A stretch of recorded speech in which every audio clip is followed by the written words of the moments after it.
Assalamualaikum warahmatullahi wabarakatuh. Di sebuah kota kecil di Kalimantan, ada seorang tentara bernama Ardi. Dia bukanlah sosok yang sembarangan.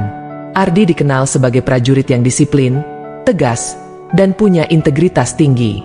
Tapi siapa sangka, hidupnya berubah drastis dalam sekejap mata.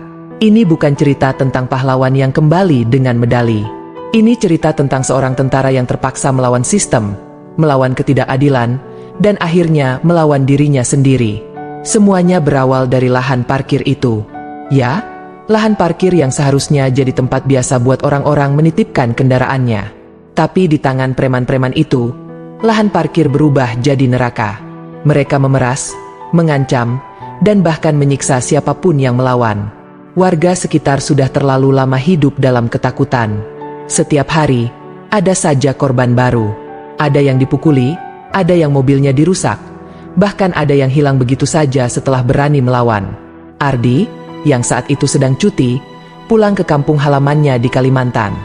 Dia tahu soal preman-preman itu, tapi dia nggak menyangka bahwa masalahnya sudah sedalam ini. Hatinya panas ketika melihat seorang ibu tua dipaksa bayar uang parkir dengan harga selangit. Padahal, si ibu cuma numpang lewat sebentar. Ardi nggak tahan. Dia datangi si preman, coba damain. Tapi apa balasannya? Dia dihina, diancam, dan disuruh minggat dari situ. Lu siapa? Jangan sok jago deh. Ini wilayah kami. Kalau nggak mau masalah, pergi. Bentak si preman. Ardi nggak bisa terima. Dia tentara. Dia punya tanggung jawab buat melindungi rakyat. Tapi dia juga tahu, kalau dia bertindak gegabah, konsekuensinya bakal besar. Dia coba laporkan ke polisi setempat. Tapi apa yang terjadi? Laporannya malah dibungkam.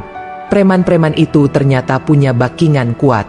Mereka punya orang dalam yang melindungi mereka. Hari-hari berikutnya, Ardi coba tenangin diri. Tapi setiap kali dia keluar rumah, dia selalu melihat ketakutan di mata warga. Anak-anak kecil yang harusnya ceria, malah ketakutan setiap kali lihat motor preman lewat. Para orang tua yang harusnya hidup tenang, malah terus was-was. Ardi nggak bisa diam lagi. Dia nggak bisa terus-terusan tutup mata. Suatu malam, Ardi dengar teriakan dari arah lahan parkir. Dia buru-buru ke sana. Apa yang dia lihat bikin darahnya mendidih. Seorang pemuda, mungkin masih SMA, dipukuli sampai babak belur oleh sekelompok preman. Alasannya, pemuda itu nggak mau bayar uang parkir yang nggak masuk akal. Ardi nggak bisa tahan lagi. Dia maju, coba hentikan mereka. Tapi preman-preman itu malah ketawa. Mereka nggak takut sama Ardi. Mereka bahkan ancam bakal bikin Ardi hilang kalau dia nggak minggat dari situ. Tapi Ardi bukan tipe orang yang gampang menyerah. Dia tarik napas dalam-dalam, mencoba tenang. Tapi dalam hatinya, dia tahu ini udah nggak bisa diselesaikan dengan cara damai lagi. Malam itu, Ardi pulang dengan perasaan campur aduk.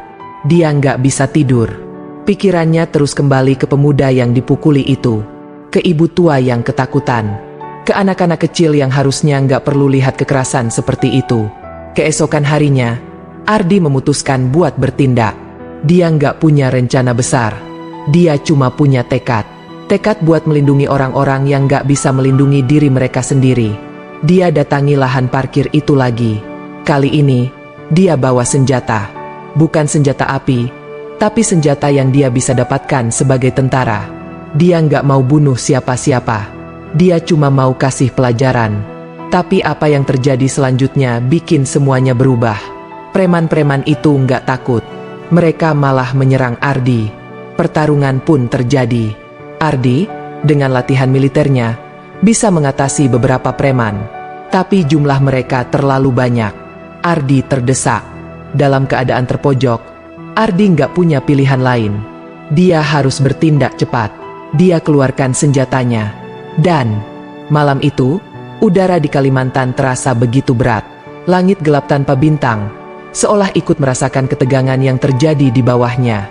Ardi berdiri di tengah lahan parkir, dikelilingi oleh puluhan preman yang siap menerkam. Napasnya berat, tangannya erat memegang senjatanya. Dia tahu, satu langkah salah bisa berakhir dengan kematian. Lu pikir lu siapa? Sok jagoan bawa-bawa senjata. Ini wilayah kami, teriak salah satu preman, sambil melangkah mendekat. Ardi tidak menjawab. Matanya tajam, memindai setiap gerakan di sekitarnya. Dia tahu, ini bukan lagi soal uang parkir atau kekuasaan. Ini soal nyawa. Nyawanya, dan nyawa orang-orang tak bersalah yang selama ini jadi korban. Tanpa aba-aba, salah satu preman melompat ke depan, mencoba menyerang Ardi dengan parang. Tapi Ardi bergerak cepat. Dengan gerakan terlatih, dia menghindar dan melumpuhkan si preman dengan satu serangan tepat. Preman itu jatuh, menjerit kesakitan. Tapi itu hanya awal. Seperti api yang menyulut bensin, preman-preman lain langsung menyerbu. Parang, pentungan, dan bahkan batu beterbangan ke arah Ardi. Dia bergerak lincah, menghindar dan melawan sekuat tenaga. Setiap pukulan, setiap tendangan, dia lakukan dengan penuh perhitungan. Tapi jumlah mereka terlalu banyak. Ardi mulai kelelahan. Lukanya bertambah. Darah mengalir dari lengan dan dahinya. Tapi dia tidak menyerah. Dalam benaknya, dia terus mengingat wajah-wajah warga yang ketakutan. Ibu tua itu, pemuda yang dipukuli, anak-anak kecil yang harusnya hidup damai. Mereka semua memberinya kekuatan untuk terus bertahan. Saat itu, salah satu preman berhasil mendekat dari belakang. Tanpa Ardi sadari, preman itu mengayunkan parang ke arahnya. Tapi tiba-tiba, suara jeritan memecah kesunyian. "Stop! Jangan lanjutin!" Ardi menoleh, dan dia melihat seorang wanita muda berdiri di pinggir lahan parkir. Wanita itu adalah Rina, adik dari pemuda yang dipukuli malam sebelumnya. Matanya penuh air mata, tapi suaranya tegas. "Kalian sudah cukup bikin kami menderita. Jangan tambah dosa kalian," teriak Rina, sambil berlari ke arah Ardi. Preman-preman itu terkejut. Mereka tidak menyangka ada yang berani menghadapi mereka secara langsung. Tapi kejutan itu tidak bertahan lama. Salah satu preman mencoba menyerang Rina, tapi Ardi bergerak lebih cepat. Dengan sisa tenaga yang dia punya, dia melompat ke depan dan melindungi Rina. "Jangan sentuh dia," bentak Ardi, suaranya menggelegar. Tapi preman itu tidak peduli. Dia mengayunkan parang ke arah Ardi. Dalam sekejap, Ardi memutuskan.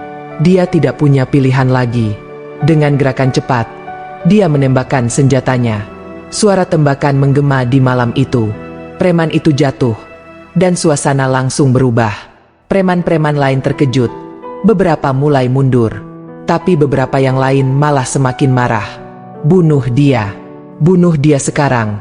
teriak mereka. Ardi tahu, ini belum berakhir. Dia menarik Rina ke belakangnya, mencoba melindungi dia sambil terus waspada terhadap serangan yang mungkin datang. Tapi tiba-tiba, suara sirene polisi terdengar dari kejauhan. Preman-preman itu panik. Mereka saling pandang, lalu mulai berlarian meninggalkan lahan parkir. Tapi sebelum pergi, salah satu preman melontarkan ancaman. "Ini belum selesai. Ardi, lu bakal bayar mahal buat ini." Ardi tidak menjawab. Dia hanya berdiri, memastikan Rina aman sambil menatap preman-preman itu pergi. Tapi di hatinya, dia tahu ini bukan akhir. Ini baru awal dari pertarungan yang lebih besar. Polisi datang, tapi mereka tidak langsung menangkap Ardi. Mereka melihat kondisi Ardi yang terluka, dan Rina yang masih ketakutan. Tapi Ardi tahu, laporan pasti sudah menunggu. Dia sudah melangkah terlalu jauh. "Ardi, apa yang akan terjadi sekarang?" tanya Rina, suaranya gemetar. Ardi menarik napas dalam. "Aku nggak tahu, Rin. Tapi satu hal yang pasti, aku nggak akan biarkan mereka menang. Aku akan terus berjuang, sampai mereka nggak bisa lagi bikin kalian menderita." Malam itu, setelah kejadian di lahan parkir, suasana di kota kecil itu berubah jadi mencekam.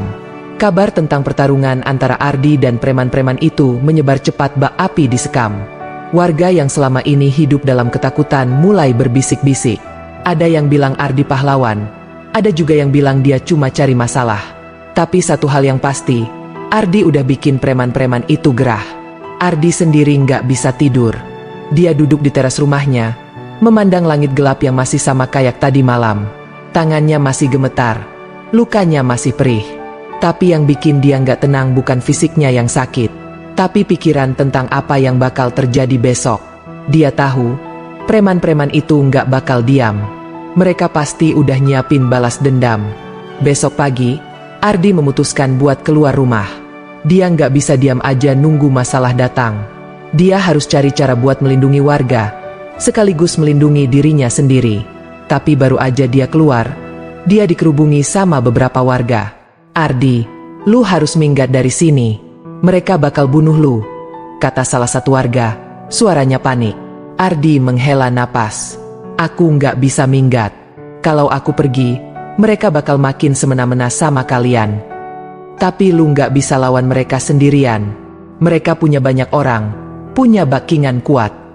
Ardi diam sebentar. Dia tahu warga itu benar, tapi dia juga nggak punya pilihan lain.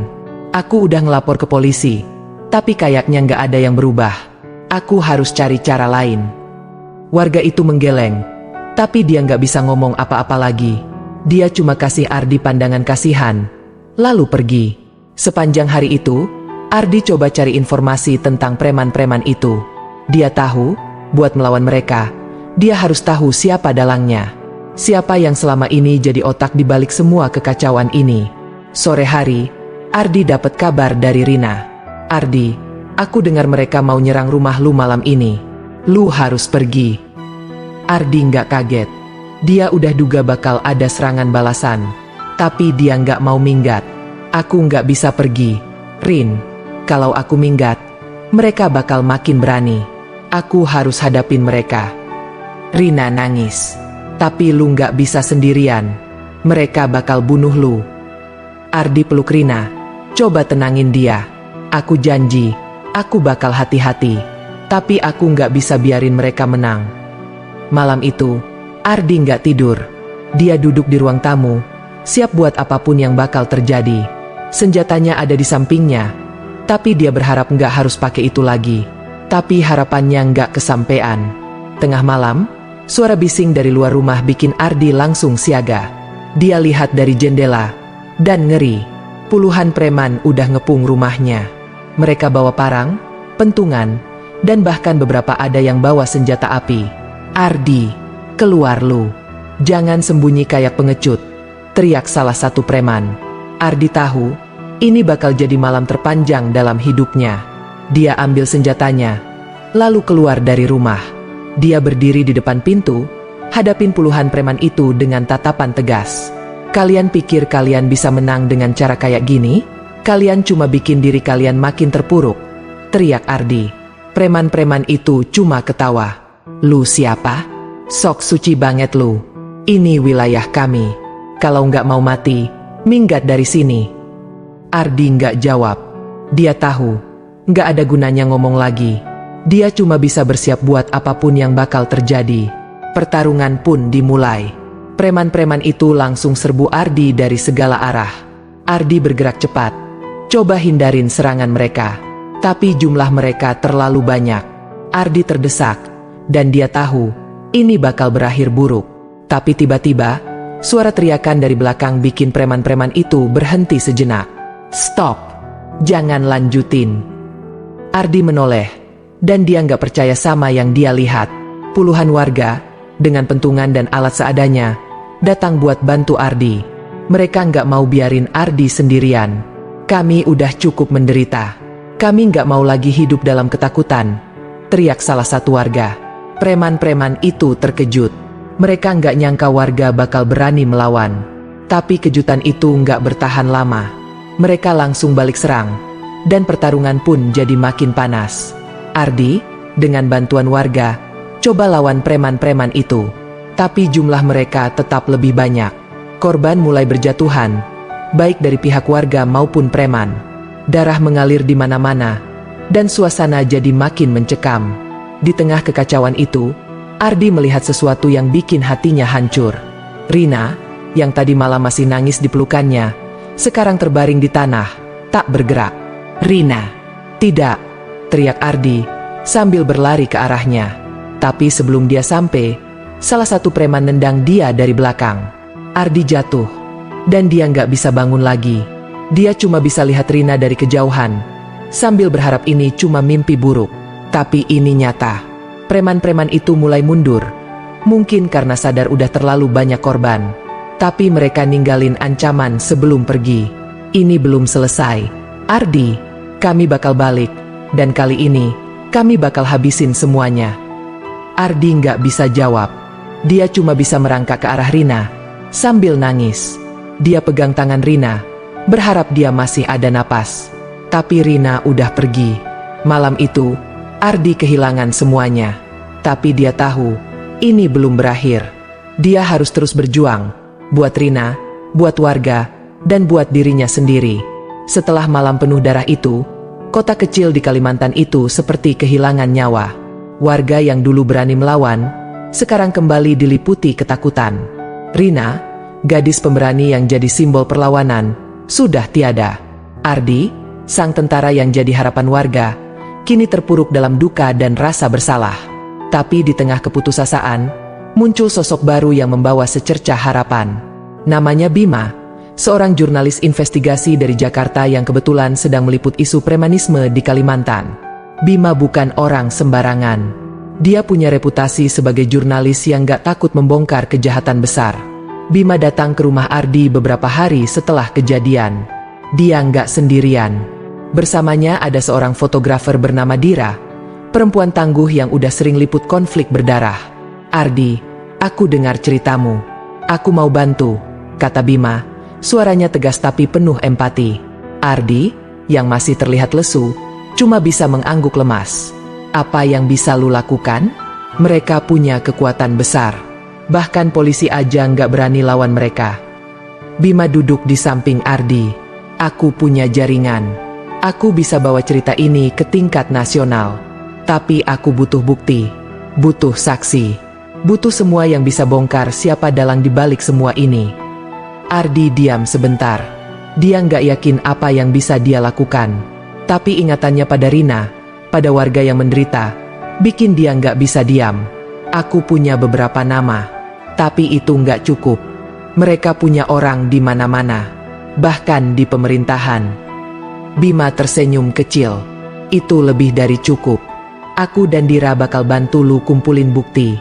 Tapi lu harus siap. Ardi, ini bakal berbahaya. Mereka nggak bakal tinggal diam kalau tahu kita lagi berusaha bongkar skandal mereka. Ardi menghela napas. Dia tahu ini bakal jadi pertarungan yang lebih berat dari sebelumnya. Tapi dia nggak punya pilihan lain. Aku siap. Aku udah nggak punya apa-apa lagi buat dikorbankan. Malam itu, mereka mulai merencanakan segalanya. Bima dan Dira bawa peralatan canggih buat merekam dan mengumpulkan bukti. Mereka juga bikin kontak dengan beberapa warga yang berani jadi saksi. Tapi satu hal yang pasti, mereka harus bergerak diam-diam. Esok harinya, mereka mulai investigasi. Pertama, mereka datangi tempat-tempat yang jadi markas preman. Dira, dengan kamera kecilnya, berhasil mengabadikan beberapa momen penting. Mereka juga ngobrol sama beberapa korban preman, yang dengan berat hati cerita pengalaman mereka. Tapi nggak semua berjalan mulus. Di hari ketiga, mereka nyaris ketahuan. Saat sedang mengintai salah satu markas preman, tiba-tiba ada sekelompok orang mendekat. "Hei, kalian ngapain di sini?" teriak salah satu dari mereka. Bima langsung bereaksi. "Kami jurnalis, lagi liput tentang perkembangan kota ini." Orang itu nggak percaya. "Jurnalis? Coba tunjukin ID kalian." Bima dan Dira saling pandang. Mereka tahu, ini bisa berakhir buruk. Tapi sebelum semuanya jadi makin parah, tiba-tiba ada suara dari belakang. "Biarkan mereka. Mereka teman saya." Semua menoleh, dan Ardi berdiri di sana dengan tatapan tegas. Orang-orang itu nggak berani nanya lebih jauh. Mereka cuma kasih pandangan curiga, lalu pergi. Setelah kejadian itu, Ardi, Bima, dan Dira memutuskan buat lebih hati-hati. Mereka pindah markas ke tempat yang lebih aman, yaitu rumah seorang warga yang udah lama jadi korban preman. Di sana, mereka mulai merangkai semua bukti yang udah dikumpulin. Tapi satu hal yang masih jadi misteri, siapa dalang dibalik semua ini? Suatu malam, saat mereka lagi diskusi, tiba-tiba ada ketukan di pintu. Semua langsung tegang. Ardi pegang senjatanya, siap buat apapun. Tapi yang masuk bukan preman. Itu seorang pria tua, dengan wajah penuh luka. "Aku tahu siapa dalangnya," kata pria itu, suaranya parau. "Ardi, Bima, dan Dira saling pandang. Ini bisa jadi titik balik. Siapa? Tanya Bima, mencoba tenang. Pria itu duduk, lalu mulai cerita. Nama dia Hendra. Dia bos besar preman di sini. Tapi dia bukan cuma preman. Dia punya koneksi sampai ke tingkat atas. Bahkan, dia punya orang di kepolisian dan pemerintahan. Ardi nggak percaya. Hendra? Aku kenal dia. Dia dulu teman sekelasku waktu SMA. Pria tua itu mengangguk. Ya, dia orang yang sama. Tapi sekarang, dia udah berubah. Dia nggak peduli sama siapapun. Yang dia peduli cuma uang dan kekuasaan. Bima langsung mencatat semua informasi itu. Kita butuh bukti konkret. Apa lu punya sesuatu yang bisa bantu kita? Pria itu mengangguk lagi. Aku punya dokumen. Tapi itu ada di rumah Hendra. Aku dulu kerja sama dia. Jadi aku tahu di mana dia simpan semuanya. Ardi nggak ragu. Aku bakal ambil dokumen itu. Bima nggak setuju. Itu terlalu berisiko. Kita harus punya rencana yang matang. Tapi Ardi udah nggak bisa ditahan lagi. Aku nggak punya waktu buat nunggu. Setiap hari, warga menderita. Aku nggak bisa biarin ini terus terjadi. Malam itu, Ardi memutuskan buat nyelundup ke rumah Hendra. Dia tahu ini bakal berbahaya, tapi dia nggak punya pilihan lain. Dengan bantuan pria tua itu, Ardi berhasil masuk ke rumah Hendra. Dia bergerak diam-diam, menghindari semua kamera pengawas. Tapi saat dia udah dekat sama ruangan tempat dokumen disimpan, tiba-tiba ada suara dari belakang. Ardi, lu ngapain di sini? Ardi menoleh, dan dia nggak percaya sama yang dia lihat. Hendra, dalang dibalik semua kekacauan ini, berdiri di sana dengan senyum sinis. Lu pikir lu bisa menang lawan aku? Lu cuma tentara kecil. Ardi, aku punya kekuatan yang lu nggak bisa bayangin. Ardi nggak jawab. Dia langsung serang Hendra, dan pertarungan pun terjadi. Tapi ini bukan pertarungan biasa. Ini pertarungan antara dua teman lama yang udah berubah jadi musuh bebuyutan. Pertarungan antara Ardi dan Hendra di dalam rumah itu seperti adegan film aksi. Tapi ini nyata. Setiap pukulan, setiap tendangan, punya bobot emosi yang berat. Dua teman lama yang dulu pernah berbagi tawa, sekarang saling berusaha melumpuhkan. Hendra, meski udah lama nggak latihan fisik, masih punya skill bertarung yang mematikan. Dia berhasil menghindar dari serangan Ardi, lalu balas dengan pukulan ke perut yang bikin Ardi terpental ke dinding. Lu pikir lu bisa menang lawan aku? Ardi, lu cuma tentara kecil. Aku punya segalanya. Uang, kekuasaan, pengaruh. Lu nggak ada apa-apanya. Bentak Hendra, sambil mendekati Ardi yang masih berusaha bangkit. Tapi Ardi nggak menyerah. Dia ingat Rina, ingat warga yang menderita, ingat semua ketidakadilan yang udah dia lihat. Itu yang memberinya kekuatan buat bangkit lagi. Dengan gerakan cepat, Ardi melompat dan menyerang Hendra. Kali ini, pukulannya tepat mengenai rahang Hendra, bikin dia terjatuh. Lu yang gak sadar. Hendra, lu udah kehilangan diri lu sendiri. Lu udah jadi monster, teriak Ardi, sambil mencoba mengunci Hendra. Tapi Hendra gak gampang dikalahkan. Dia berhasil melepaskan diri, lalu menarik pisau dari balik jaketnya. Monster? Aku cuma orang yang mau hidup enak. Kalau lu nggak mau ikut aturan, ya mati aja. Ardi nggak punya senjata. Dia cuma bisa bergerak cepat, menghindari serangan pisau Hendra. Tapi dalam pertarungan ini, satu kesalahan kecil bisa berakibat fatal. Di tengah pertarungan, tiba-tiba ada suara sirene polisi dari luar. Hendra terkejut, dan itu jadi kesempatan buat Ardi. Dia melompat ke depan, merebut pisau dari tangan Hendra, lalu mengunci dia di lantai. Game over. Hendra, ini udah berakhir, kata Ardi, napasnya berat. Tapi Hendra cuma ketawa. Lu pikir ini berakhir? Lu terlalu naif. Ardi, aku punya orang di mana-mana.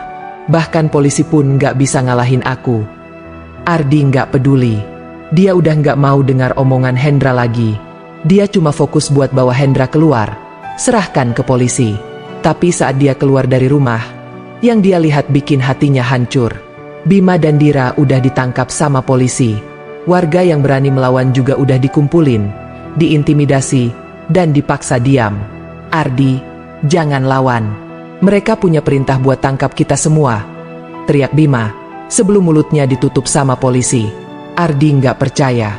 Dia udah berusaha keras, udah hampir menang, tapi sekarang semuanya berantakan. Hendra, yang masih dia kunci, ketawa lagi. Gue bilang apa? Lu nggak bisa menang lawan aku. Sekarang, serahkan gue ke polisi, dan lihat apa yang bakal terjadi. Ardi nggak punya pilihan. Dia serahkan Hendra ke polisi, tapi yang terjadi bikin dia makin terpukul. Alih-alih ditangkap, Hendra malah dibebaskan. Maaf, Pak, ini cuma kesalahpahaman, kata salah satu polisi ke Hendra sambil kasih hormat. Ardi nggak bisa terima. Apa-apaan ini? Dia dalang dari semua kekacauan ini. Kenapa dia dibebaskan? Polisi itu cuma kasih Ardi pandangan dingin. Jangan macam-macam. Ya, kalau nggak mau masalah, minggat dari sini. Ardi nggak bisa ngomong lagi. Dia cuma bisa lihat Hendra pergi dengan senyum kemenangan. Sementara Bima, Dira, dan warga yang berani melawan dibawa ke mobil polisi. Malam itu, Ardi duduk sendirian di pinggir jalan. Dia nggak tahu harus ngapain lagi. Dia udah kehilangan semuanya. Rina, Bima, Dira, bahkan harapan buat bikin perubahan. Tapi di tengah keputusasaan, tiba-tiba ada pesan singkat masuk ke HP-nya. Pesan itu dari nomor tak dikenal. Jangan menyerah, Ardi. Masih ada yang peduli. Temui aku di Jalan Merdeka, jam 10 malam besok. Ardi nggak tahu siapa yang kirim pesan itu. Tapi dia nggak punya apa-apa lagi buat dikorbankan. Dia memutuskan buat ikuti petunjuk itu. Besok malam, Ardi datangi Jalan Merdeka. Di sana, dia bertemu sama seorang perempuan misterius. Perempuan itu mengenakan jilbab dan kacamata hitam, tapi auranya kuat. Ardi, aku tahu apa yang terjadi. Aku bisa bantu lu, kata perempuan itu. Lu siapa? Kenapa lu peduli? Tanya Ardi, masih penuh curiga. Perempuan itu tersenyum kecil. Namaku Sari. Aku anggota tim khusus dari Jakarta yang lagi selidiki kasus korupsi dan premanisme di sini. Tapi aku butuh bukti konkret. Dan lu, Ardi, punya itu. Ardi nggak langsung percaya. Tapi dia nggak punya pilihan lain. Apa yang harus aku lakukan? Sari kasih Ardi sebuah flash disk. Di dalam ini ada data-data penting yang bisa bongkar jaringan Hendra. Tapi kita harus bergerak cepat. Mereka udah tahu kita ada di sini. Ardi mengangguk. Dia tahu ini bakal jadi misi paling berbahaya dalam hidupnya. Tapi dia nggak bisa mundur. Malam itu, Ardi dan Sari mulai merencanakan segalanya. Mereka tahu, ini bakal jadi pertarungan terakhir. Pertarungan antara kebenaran dan kejahatan. Tapi sebelum mereka bisa bertindak, tiba-tiba ada suara ledakan dari kejauhan. Rumah tempat mereka berkumpul langsung dikepung oleh puluhan orang bersenjata. Ardi, keluar lu. Kami tahu lu di sana, teriak salah satu dari mereka. Sari langsung siaga. Kita harus pergi. Sekarang. Tapi Ardi nggak bergerak. Dia nggak mau lari lagi. Ini udah cukup. Aku nggak mau lari lagi. Sari nggak bisa nahan Ardi. Dia cuma bisa lihat Ardi keluar dari rumah, hadapin puluhan orang bersenjata itu dengan tatapan tegas. Kalau mau bunuh aku, lakukan sekarang. Tapi kalian nggak bisa bunuh kebenaran, kata Ardi, suaranya menggelegar. Orang-orang itu nggak langsung bertindak. Mereka saling pandang, kayak nggak yakin harus ngapain. Tapi tiba-tiba, suara tembakan memecah kesunyian. Suara tembakan itu menggema di malam yang sunyi. Ardi, yang berdiri di tengah puluhan orang bersenjata, menutup mata, siap menerima takdirnya. Tapi yang dia rasakan bukan peluru, tapi desingan suara tembakan yang justru mengenai orang-orang di depannya. Ardi membuka mata. Dan yang dia lihat bikin dia nggak percaya. Pasukan khusus dari Jakarta, dengan seragam hitam dan perlengkapan lengkap, udah ngepung lokasi. Mereka bergerak cepat, melumpuhkan semua orang bersenjata itu dalam hitungan detik. Sari, yang tadi masih di dalam rumah, keluar dengan senyum lega. Aku bilang juga, kita nggak sendirian. Ardi nggak bisa ngomong. Dia cuma bisa lihat semua orang bersenjata itu ditangkap satu persatu. Termasuk Hendra, yang ternyata ada di antara mereka. Hendra, yang udah nggak punya senyum sinis lagi, cuma bisa lihat Ardi dengan tatapan penuh kebencian. Lu pikir ini berakhir? Ardi, lu salah. Selama ada orang yang mau korupsi, selama itu juga aku bakal ada. Ardi nggak jawab. Dia cuma bisa lihat Hendra dibawa ke mobil polisi, sambil ngerasain campur aduk perasaan. Lega, sedih, dan masih ada sedikit rasa takut. Tapi ini belum berakhir. Esok harinya, kota kecil itu digemparkan dengan berita besar. Jaringan preman yang selama ini menguasai lahan parkir dan meneror warga akhirnya dibongkar. Hendra dan beberapa pejabat korup yang jadi backingannya ditangkap. Data-data yang ada di flash disk yang Sari kasih ke Ardi jadi bukti kuat buat menjerat mereka. Warga yang selama ini hidup dalam ketakutan akhirnya bisa bernapas lega. Mereka berkumpul di depan kantor polisi, berterima kasih sama Ardi, Bima, Dira, dan Sari yang udah berjuang buat mereka. Tapi buat Ardi, ini bukan akhir yang bahagia. Dia masih ingat Rina, gadis pemberani yang jadi korban pertama dalam pertarungan ini. Dia juga ingat semua warga yang udah jadi korban kekerasan preman. Di tengah keramaian, Ardi memutuskan buat pergi ke makam Rina. Dia berdiri di depan nisan Rina, dengan air mata yang gak bisa dia tahan lagi. Maaf, Rin. Aku nggak bisa selamatin lu, tapi aku janji, perjuangan lu nggak bakal sia-sia. Aku bakal terus berjuang buat keadilan, buat orang-orang yang nggak bisa melindungi diri mereka sendiri. Sari, yang ikut ke makam Rina, kasih Ardi pelukan kecil. Lu udah melakukan yang terbaik, Ardi. Sekarang, waktunya buat hidup lagi. Ardi mengangguk, tapi dia tahu, hidupnya udah nggak bakal sama lagi. Dia udah berubah. Dari seorang tentara yang cuma ikut perintah, jadi seseorang yang punya tekad buat melawan ketidakadilan. Beberapa minggu kemudian, Ardi memutuskan buat gabung sama tim khusus yang dipimpin Sari. Mereka punya misi buat bongkar jaringan korupsi dan premanisme di seluruh Indonesia. Bima dan Dira juga ikut, bawa semangat jurnalisme mereka buat bongkar kebenaran. Tapi ini bukan akhir. Ini baru awal. Perjuangan melawan kejahatan nggak pernah berakhir. Tapi selama ada orang-orang seperti Ardi, Sari, Bima, dan Dira, selalu ada harapan buat perubahan. Dan buat Ardi, ini udah cukup. Dia udah nemuin tujuan hidupnya. Bukan cuma sebagai tentara, tapi sebagai pejuang kebenaran. Kisah Ardi udah berakhir, tapi perjuangan melawan ketidakadilan masih panjang. Yuk, dukung terus konten-konten inspiratif kayak gini dengan like, share, dan subscribe. Terima kasih udah nonton.